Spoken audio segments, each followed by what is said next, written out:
So to get started, we are going to start preparing our crust, our quiche base. Now today I'm showing you how to make an oil-free variety. So this is a lower fat version, and we are utilizing an oil-free vegan butter. And you can go and check out the separate video that I've created of how to make this. It's super easy. You just make it in your blender.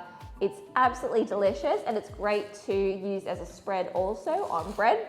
But today we're going to be utilizing it in this pastry crust for our quiche. So for our oil-free crust, it comprises of simply 5 ingredients, if you count water as an ingredient. We have some flour. So today I'm using 2 different types of flour.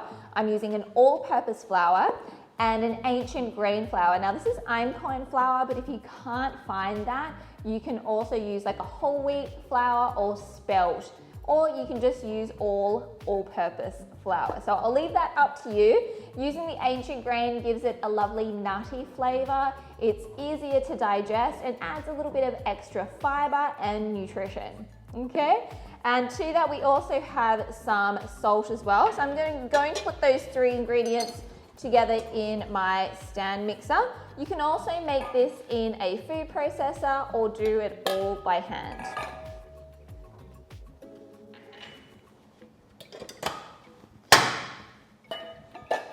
Now with the paddle attachment, we're just going to get that going on. And we just want to mix that salt and the 2 flours together until it's evenly dispersed. Now that our salt and flours have been mixed together, we can add our oil-free vegan butter.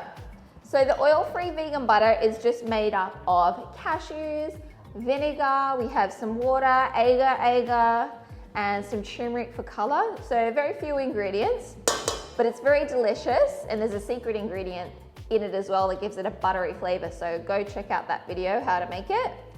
Now back onto our mixer, or if you're using your food processor, and we're going to mix this together. So we're going to mix this until it turns into like a crumb consistency. So by using this oil-free vegan butter, it reduces the fat content by half. So it's half the fat of traditional short crust pastry.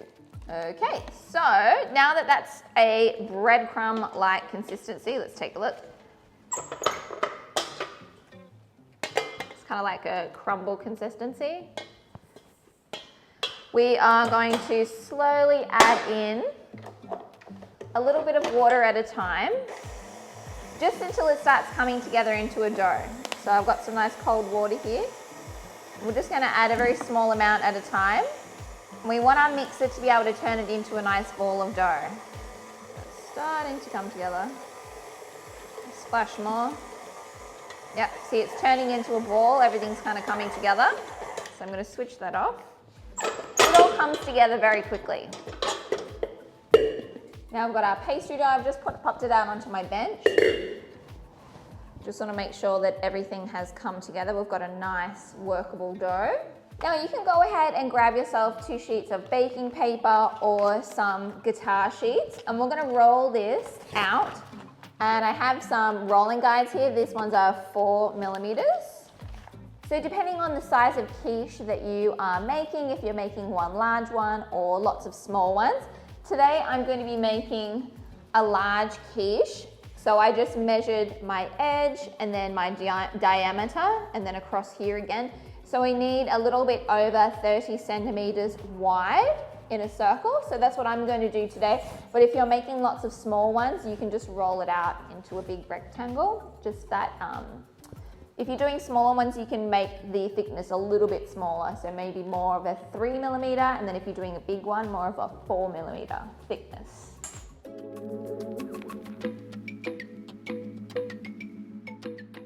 Okay, so it's definitely more than 30 centimeters. So this will be perfect to put into our form. So I'm just going to pop this onto a tray into the fridge for about 2 hours, just for it to completely rest. So when we form our tart, there's less likely that it's going to shrink during the baking process. So into the fridge now for 2 hours.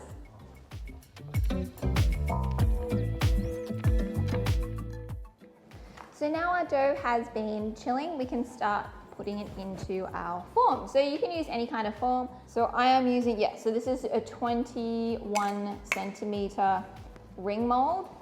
And these are great because you can use them for cakes, tarts, lots of things. So the first thing that I like to do is just spray the inside with a bit of oil, just to make sure, just as a security that it won't stick.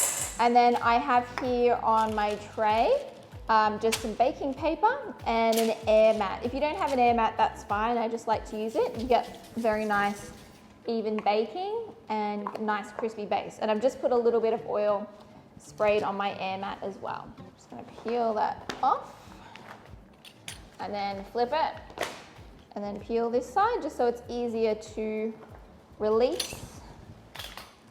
And I'm going to carefully lower it into our ring or into our form. And we want to do this without stretching that dough. I'm going to get right into the corners and just any of those folds, I'm just pressing those into the side wall. Now I'm going to go in with my rolling pin and just roll off so it'll cut the edge for me.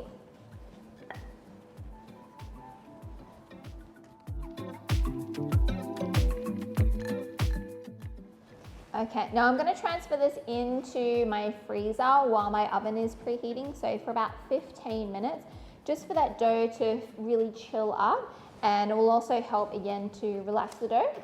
So I'm going to pop that in the freezer now. So now that our shell is chilled, we are going to blind bake it. So blind baking is where we're essentially baking it without the filling to get the crust nice and crisp, because we don't want a soggy crust. So I'm just going to take some baking paper and we're going to scrunch this up.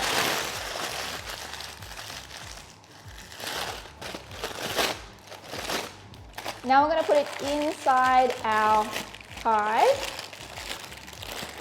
Get it nice in the corners. Okay, perfect. Now we're going to put some weights. And you can use these things called baking weights, which you can buy, but I'm just going to be using some dried beans. So I've got some chickpeas that I found in my kitchen today. You can also use some rice. And essentially, you can reuse your dried beans or rice as baking weights over and over again. And that's going to hold our crust into place.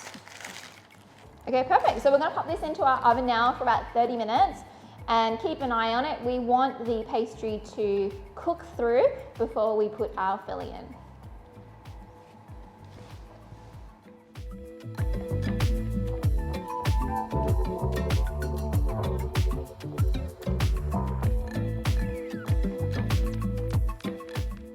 So I just took my pie crust out of the oven. So we're going to put in our filling that we prepared earlier. It is quite thick. That is totally normal. So let's get this going in.